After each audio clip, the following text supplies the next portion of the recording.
Indeed, we are Bloomsbury Radio. So another sort of first here on Bloomsbury Radio. We are transmitting on YouTube, so people watching on YouTube can see us visually here, a bird's eye view inside Bloomsbury Institute's Bloomsbury Radio. A bit of a spiel from me, and then we are going to chat with our esteemed guest of honour here today. Bloomsbury Institute is proud to partner with Birkbeck University of London. We have a progression agreement with Birkbeck, where Bloomsbury Institute graduates are granted unique access to a wide range of Birkbeck's postgraduate courses. Our students can be offered places on Birkbeck's master's programmes, enhancing their subject knowledge and career prospects. Birkbeck also validates our degrees. We are joined at the hip. Now, in a deeper dive to sort of explore what we can do with that partnership, Birkbeck and Bloomsbury Institute have discovered that we can utilise the facilities here at Bloomsbury Radio at the Bloomsbury Institute. So we have invited academics from Birkbeck University to come and talk about perhaps events that are going on for them, so we can give that a bit more publicity and, of course, access to their students, promote access to their students and, of course, our own students here at Bloomsbury Institute. So today I am joined by Dr. Steve Willey. Steve, you're very welcome. Thanks so much, Dara. Steve, let's begin. Why are you here? Well, I'm here to talk about Birkbeck Climate Festival that is running from the 17th to the 19th of March. So I can say a bit about that, and then perhaps we can talk about it. So the Birkbeck Climate Festival, this will be the third year the festival's run, and it's a cross-disciplinary, college-wide event designed to showcase the range of knowledge, creativity, civic responsibility required to address climate change in the 21st century. So it brings together researchers, students, practitioners, artists, alumni, policymakers, members of the public, everyone really. It's a very inclusive festival, and it explores climate change not just as an environmental issue, but something that reshapes cities, economies, cultures, but especially emotions, as well as democratic life itself. So it's I think all areas of the college are involved. And that's the point of the festival, really, is to bring people together, because climate change isn't a problem that can be solved while we live within disciplinary silos. And it's quite unusual for a university to be able to think across itself. Yeah. And that's one of the things the Climate Festival Just pause you there for a second. When you say emotions, can you expand on that? Because that's the one word that kind of, I don't think I've heard that before. So you just explore that a bit more, expand on that. What do you mean by emotions in climate change? Sure, yeah. Well, I think a lot of the time when we think about climate change, we do have an emotional reaction to it. So that could be climate anxiety, it could be despair, it could be hope, it could be denial. And and often I think, even though there's some argument about this, most people accept the science of climate change, that there is man-made climate change, that the climate and environment is being damaged by what humans have done to the environment. But knowing exactly what to do and how to do something about that, often I think the issue becomes an emotional one. So I think one of the modules, for example, that we teach at Birkbeck is called Climate Change Communication, Feeling, Thinking and Acting. We start with emotions because we are emotional creatures. And I think I wouldn't accept that there's a kind of binary between emotions and rationality. Actually, often when we brand someone hysterical or angry or delusional, there's often ideology at work there. So we have a counselling centre at Birkbeck. We have a colleague of mine, Esther Ramsey-Jones, is really interested in eco-psychotherapy. I think emotions is a key component of why climate change has happened. And also emotional literacy around climate change is a key component of what we might do about it. I probably should have begun this interview asking you, what is your actual role at Birkbeck? That might have been a wise start. That's all right. But we're here now. No, but we can go back. It's all right. So principally, I'm a creative writer. So I'm a poet. And I used to direct the MA in creative writing at Birkbeck. And within that MA, with a colleague of mine, who's now at the Natural History Museum, we created a module called Writing the Planet. And that was our first attempt, I guess, to bring environmental thinking into the discipline of creative writing. But for the last 3 years, I've been seconded to this kind of cross-college role, where I work as academic co-director of environmental education projects alongside a colleague of mine, Dr. Aideen Foley, who works in, the School of Social Sciences, but she's a geographer. And within that role, we're trying to think strategically about Birkbeck's environmental provision. And some of that work is about connecting up different subject areas. It's about creating new academic programs which can solve the problems of the 21st century, and specifically in my case environmental problems. And we've created something called an environmental minor. So say you're like an English literature student or a business student, you can now take 90 credits of environmental modules. So you graduate having an understanding, because we, as I said, I think the climate challenge, the environmental challenge is something that touches every single academic discipline. Yeah. Well, I mean, sustainability is a huge aspect of business. Right. Yeah. So absolutely, it all taps into it. So over these 3 days, is that right? 17th, 18th and 19th. Correct. By the way, you have chosen to start on St. Patrick's Day. I've sensed a small clash for me personally. I'll be there, don't worry. I'm definitely going to be at your event. We can bring the party with you. We can go out afterwards. Yeah. So from a practical sense, what will people... So first of all, how do I get tickets? Are there tickets? Is it free? Is it pay? And then when we turn up, what's the experience going to be like? Sure. So everything is free. There is a website that the URL is long, so I would just recommend go to Google and type in Birkbeck Climate Festival, and you will be taken to a landing page which has all the events listed. So there's one event. The next event is actually on the 10th of March, which is an evening of film writing and discussion, which we have a Ukrainian filmmaker joining us, and then we're talking about the ecological trauma of that particular conflict. Okay. But the main events run through from the 17th, as you said, 18th and 19th of March. There's about 7 events each day. Wow. And we're running from about 11 in the morning until 9 p.m. at night. There's a few kind of parallel events where you might need to choose what you want to go to. Sure. Some are in person, some are just online, and some are hybrid. A few of them are kind of exhibitions that we're running across the festival day, but if it's okay, I can dig into the program. I presume the web link has it all mapped out, where to go, how to get to these spaces. And I presume it's all on campus, is it? It's all on campus, yeah, across our different buildings. That's right. I mean, I can dig into please do. some of the events themselves, actually. We have, just to give a slight overview, we have a student-led discussion on greenwashing and corporate accountability.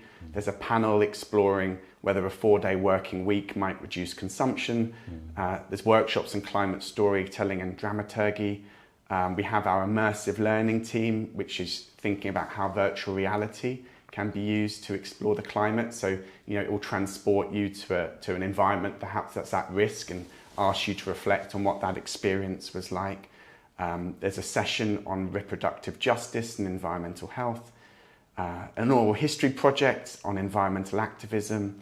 There's a session lecture on environmental mourning and eco-psychotherapy, an exhibition on sustainable archaeology, and also a zero waste food session, which is connecting planetary systems to everyday life, and that's being led in part by the Birkbeck catering team, and we're hearing from them about what they're doing in that space. So there's loads on, and I think there is something for everyone.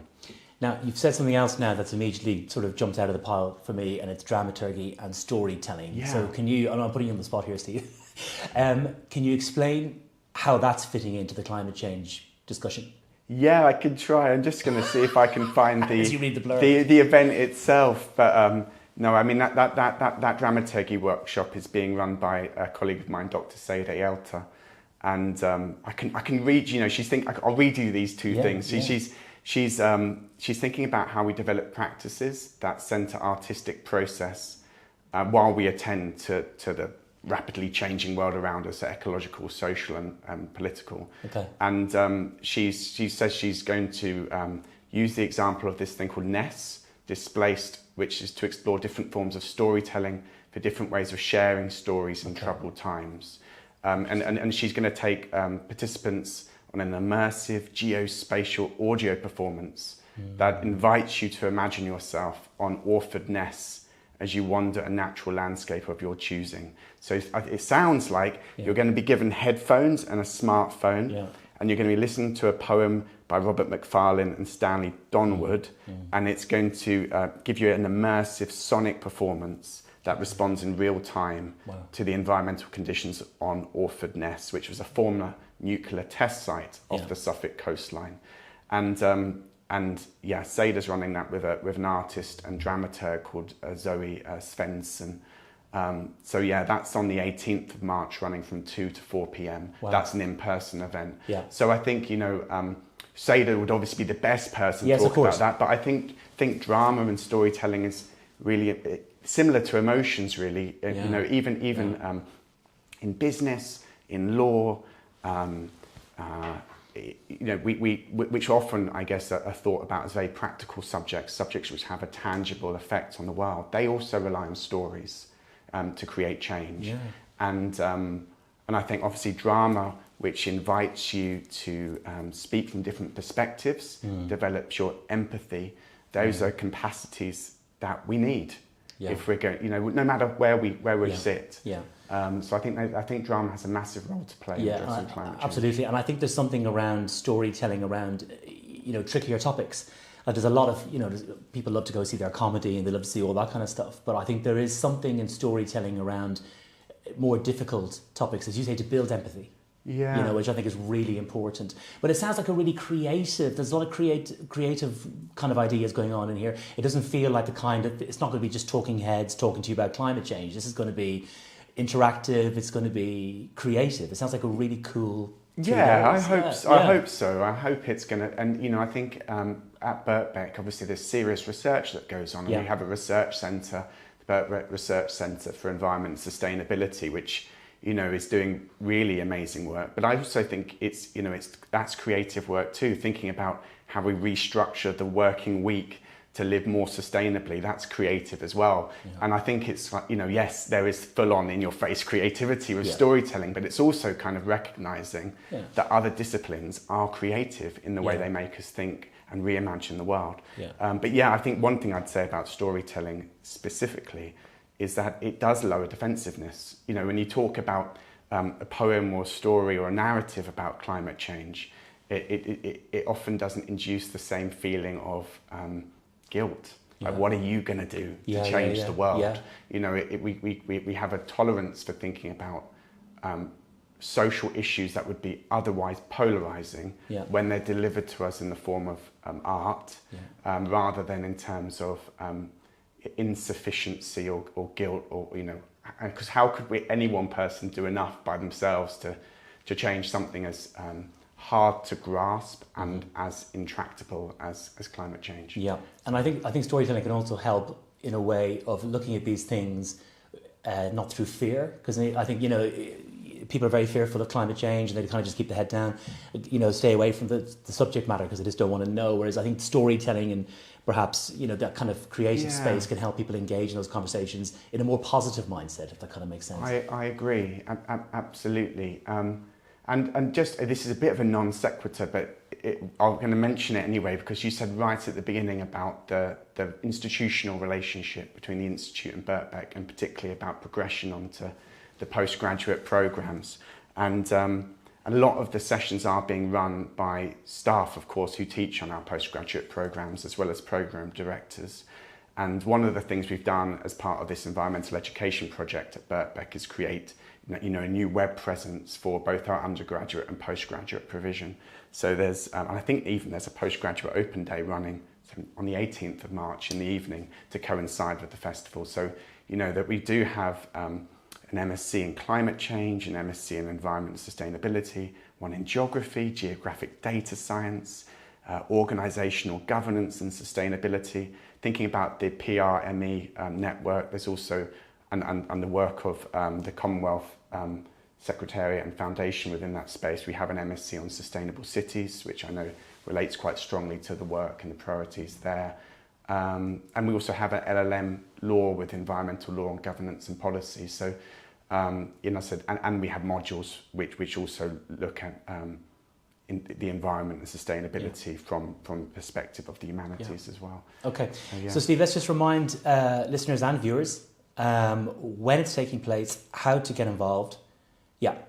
Okay, so the festival is running from the 17th to the 19th of March. Yeah. You can find that all the events are listed both on Birkbeck's event pages, if you search Birkbeck Climate Festival, and also we have a landing page which is found at bbk.ac.uk/events Birkbeck Climate Festival. But like I say, just type it into Google and you'll be taken to a page which shows you every single event that's listed. They're all free. They run generally from about 11 in the morning to 9 p.m. in the evening. You just click on the link, something you like, sign up. Don't worry if you can't make it later. Just sign up anyway. And like I said, there's lots online if you're based internationally or outside of London. Yeah. And if you want to come in and meet us and the staff running these events and grab a word afterwards to talk about anything that's caught your imagination, everyone's super approachable at Birkbeck and would love to have a conversation with you. Okay, wonderful. Listen, thank you for your time. Dr. Steve Willey, I wish you all the best with the event. Thanks so much. It sounds fantastic, the amount of work that's gone into it. And at Bloomsbury Institute, who are listening, I'm all for a 4-day week. I'm about standing down. Listen, really appreciate your time and catch you soon. Catch you soon. Thanks, Mara. Right, we are clear. Thank you very much. Was that okay? Yeah, it was great. Okay. Absolutely great.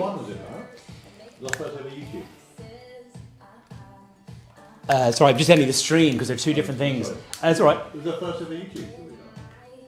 We have done, God,